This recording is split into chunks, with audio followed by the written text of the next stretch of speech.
মেরু অভিযানের এক রোমাঞ্চকর স্বপ্ন নিয়ে সমুদ্র যাত্রায় নেমেছিলেন এক দম্পতি। আর্জেন্টিনার উশোয়া থেকে যখন তারা এমভি হন্ডিয়াস নামক প্রমোত্তরিতে চড়েছিলেন, তখন তাদের চোখে ছিল দক্ষিণ মেরুর দুর্গম বরফ আর বন্য প্রকৃতির রহস্য কাছ থেকে দেখার ব্যাকুলতা। কিন্তু আটলান্টিকের বুকে সেই রোমাঞ্চকর অভিযান খুব দ্রুতই এক ভয়াবহ দুঃস্বপ্নে রূপ নেয়।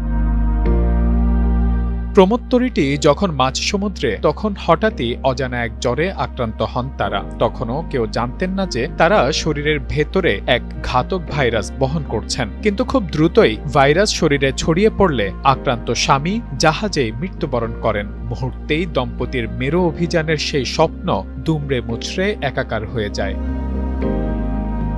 মৃত স্বামীসহ কয়েকজন যাত্রী আটলান্টিকের নিকটস্থ সেন্ট হেলেনা দ্বীপে জাহাজ থেকে নামেন। এরপর বিমানে করে নিজ দেশে ফেরার পথে মাঝ আকাশেই ওই নারীও তীব্র শ্বাসকষ্টে আক্রান্ত হন। জরুরি ভিত্তিতে দক্ষিণ আফ্রিকার জোহানেসবার্গে বিমান অবতরণ করলে তাকে দ্রুত হাসপাতালে নেওয়া হয়, কিন্তু চিকিৎসকরা তাকেও বাঁচাতে পারেননি। দম্পতির এমন আকস্মিক মৃত্যুর কারণ জানতে পরীক্ষা করে জানা যায়, করোনার মতোই এক ঘাতক আরএনএ ভাইরাসে আক্রান্ত ছিলেন তারা।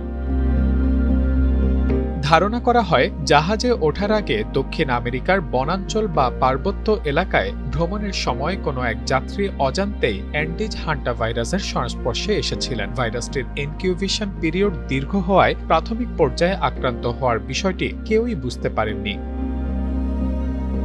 এদিকে জোহানেসবার্গে মৃত্যুর খবর আসার পরপরই সমুদ্রে ভাসমান সেই জাহাজে থাকা আরও ৮ যাত্রীর মধ্যে দ্রুত নিউমোনিয়া ও হৃদরোগের লক্ষণ দেখা দেয়। সংক্রমণের কবলে পড়ে জাহাজের ভেতরেই মৃত্যু হয় আরও একজনের। বিশ্ব স্বাস্থ্য সংস্থা WHO ধারণা অনুযায়ী দক্ষিণ আমেরিকার বনাঞ্চলীয় এলাকায় ভ্রমণের সময় কোনো যাত্রী বা খাবারের মাধ্যমে ভাইরাসটি জাহাজে প্রবেশ করেছিল।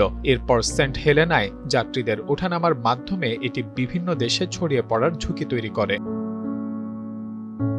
গত ১ এপ্রিল যাত্রা শুরু করা প্রমোত্তরিটি কেপ ভার্দে হয়ে ক্যানারি দ্বীপপুঞ্জের দিকে যাচ্ছিল, কিন্তু ঘাতক এই ভাইরাসের বিস্তারের খবর ছড়িয়ে পড়লে কেপ ভার্দে কর্তৃপক্ষ জাহাজটিকে তাদের বন্দরে নোঙর করার অনুমতি দিতে সরাসরি অস্বীকৃতি জানায়। ফলে মাঝ সমুদ্রের বুকেই ২৩টি দেশের ১৪৬ জন যাত্রী ও ক্রুকে নিজ নিজ কেবিনে বন্দী করে রাখা হয়। প্রমোত্তরিটি তখন এক নিচ্ছিদ্র ভাসমান কারাগারে পরিণত হয়।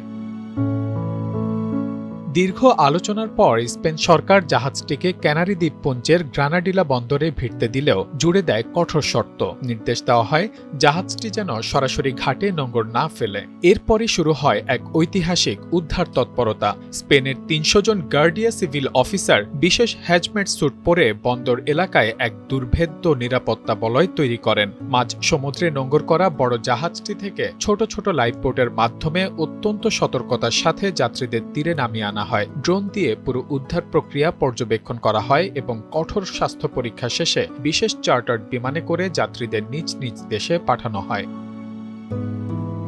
বিশ্ব স্বাস্থ্য সংস্থার মহাপরিচালক নিশ্চিত করেছেন যে এখন পর্যন্ত এই জাহাজে ১১ জন আক্রান্ত শনাক্ত হয়েছেন, যাদের মধ্যে ৩ জন মারা গেছেন। তিনি সতর্ক করে বলেছেন, ভাইরাস কোনো সীমানা চেনে না। যদিও বিশ্বজুড়ে এর সংক্রমণের ঝুঁকি বর্তমানে কম, তবুও আক্রান্ত দেশগুলোর স্বাস্থ্য কর্মকর্তাদের সতর্ক নজরদারি বজায় রাখার আহ্বান জানিয়েছে সংস্থাটি।